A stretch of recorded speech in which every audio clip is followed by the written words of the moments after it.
BJP के हिंदुस्तान में number 2 के नेता अमित शाह के एक ऐलान ने हरियाणा में सीएम बनने की इच्छा रखने वाले बीजेपी के नेताओं के सपने तार तार कर दिए हैं। सबसे ज्यादा झटका अगर किसी को लगा है तो वो है पूर्व गृह मंत्री अनिल विज। अनिल विज हरियाणा की सियासत में बीजेपी के उन चंद बड़े नेताओं में शामिल हैं जिन्होंने पिछले 40 साल में बीजेपी की मजबूती के लिए अथक योगदान देने का काम किया है। लेकिन अनिल विज कभी भी बीजेपी हाईकमान के पैमाने पर खरा नहीं उतरे, कभी भी वो सीएम बनने की च्वाइस में नंबर 1 पर नहीं रहे। यही वजह रही कि 2014 में पहली बार बीजेपी की सरकार बनने पर अनिल विज की बजाय पहली बार विधायक बनने वाले मनोहर लाल खट्टर को मुख्यमंत्री बना दिया गया। विज साहब जहां 5 बार के एमएलए थे, वहीं खट्टर साहब पहली बार एमएलए बनने के बावजूद हरियाणा के मुख्यमंत्री बन गए। दूसरी बार 2019 में जब बीजेपी की सरकार बनी, तब भी अनिल विज को ये लगता था कि बीजेपी हाईकमान उनको मुख्यमंत्री बना सकता है। अगर मुख्यमंत्री नहीं बनाया गया तो उनको डिप्टी सीएम तो कम से कम बनाया जा सकता है। लेकिन बीजेपी ने उनकी बजाय सत्ता की गठबंधन जेजेपी के मुखिया दुष्यंत चौटाला को डिप्टी सीएम बना दिया गया।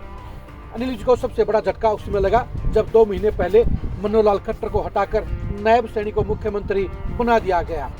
अनिल विज को ये लगा कि उनके साथ नाइंसाफी की गई है, उनको इग्नोर करने का काम किया गया है, इसलिए नायब सैनी की सिलेक्शन मीटिंग से वो गुस्साए होकर बाहर निकल गए। लेकिन इसका खामियाजा उन्हीं को भुगतना पड़ा और उनको नायब सैनी के मंत्रिमंडल में मंत्री भी नहीं बनाया गया। अनिल विज को इस बात का एहसास हो गया है कि अब बीजेपी में उनके लिए कहीं भी ग्रोथ के गुंजाइश नहीं है, तो उनके सपने साकार नहीं होंगे और वो हरियाणा के मुख्यमंत्री कभी नहीं बन पाएंगे। यही वजह है कि अनिल विज ने ट्वीट एक्स के जरिए अपने जज्बात को बयान किया है। अमित शाह के ऐलान के बाद अनिल विज ने ये बयान जारी करते हुए ये जज्बात बयान किए हैं कि उनके साथ में नाइंसाफी की गई है। अगर आप उनके बयान को देखेंगे तो आपको समझ में आ जाएगा कि अनिल विज के साथ क्या हुआ है और वो आज की तारीख में कहां पर खड़े हैं। हम आपको बता दें कि अनिल विज ने एक्स पर जारी किए गए अपने जज्बात को जाहिर करते हुए साफ तौर पर यह कहा है कि माना कि औरों के मुकाबले कुछ ज़्यादा पाया नहीं मैंने, पर खुद गिरता संभलता रहा, किसी को गिराया नहीं मैंने। इन 4 पंक्तियों से अनिल विज के जज्बात, अनिल विज की सोच और अनिल विज की पीड़ा तीनों ही जाहिर हो जाते हैं। अनिल विज को ये लगता है कि इन्होंने बीजेपी के लिए बहुत कुछ किया, लेकिन बीजेपी हाईकमान ने उनके साथ नाइंसाफी करने का काम किया और यही वजह रही कि इनको सीएम नहीं बनाया गया। 2024 में बीजेपी की तीसरी बार सरकार बनने के हालात में अनिल विज को ये लगता था कि उनका नंबर लग सकता है, उनको मुख्यमंत्री बनाया जा सकता है। लेकिन अनिल विज के अरमानों को तार तार करने का काम अमित शाह ने कर दिया। अमित शाह ने साफ कर दिया है कि 2024 का चुनाव नायब सैनी की अगुवाई में लड़ा जाएगा और वही मुख्यमंत्री बनेंगे। यानी अनिल विज के मुख्यमंत्री बनने के सपने सदा के लिए दफन हो गए हैं और बीजेपी हाईकमान की मेरिट लिस्ट में, बीजेपी हाईकमान की चॉइस की लिस्ट में कहीं भी अनिल विज का नंबर नहीं है।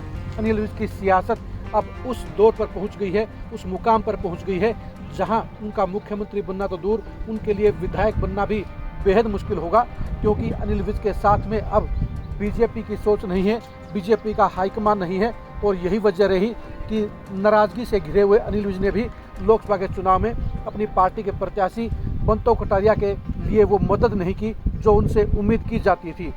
लोकसभा चुनाव में अनिल विज ने सिर्फ अपने हलके तक अपने को सीमित रखा, बाकी के लोकसभा क्षेत्र में अनिल विज ने मेहनत नहीं की। यही वजह रही कि बंतो कटारिया चुनाव हार गई, लेकिन इस हार का खामियाजा कहीं न कहीं अनिल विज को भी भुगतना पड़ेगा, क्योंकि वो अपने हलके में भी महज 2500 वोटों की लीड ही बीजेपी को दिलवा पाए हैं। और यही वजह है कि अब 4 महीनों के बाद होने वाले विधानसभा चुनाव में अब अनिल विज के लिए खुद भी विधायक बनना आसान नहीं होगा।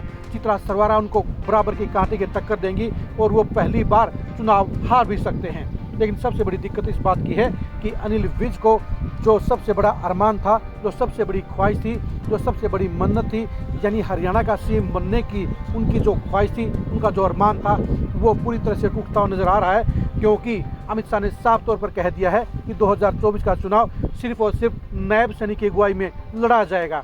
यानी ये मान लेना चाहिए कि अनिल विज की सियासत खात्मे के कगार पर पड़े हैं और अनिल विज ने खुद भी इस बात को मान लिया है, इस बात को समझ लिया है कि अब उनकी सियासत में ग्रोथ की, उनके सियासत में प्रमोशन की अब कहीं कोई गुंजाइश नहीं है।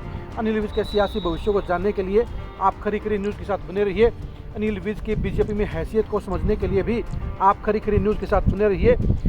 अम्बाला कैंट विधानसभा क्षेत्र में अनिल विज के सियासी अंजाम को जानने के लिए भी आप खरी खरी न्यूज़ के साथ बने रहिए। आप हमारे फेसबुक को फॉलो कीजिए, आप हमारे यूट्यूब चैनल को सब्सक्राइब कीजिए। नमस्कार।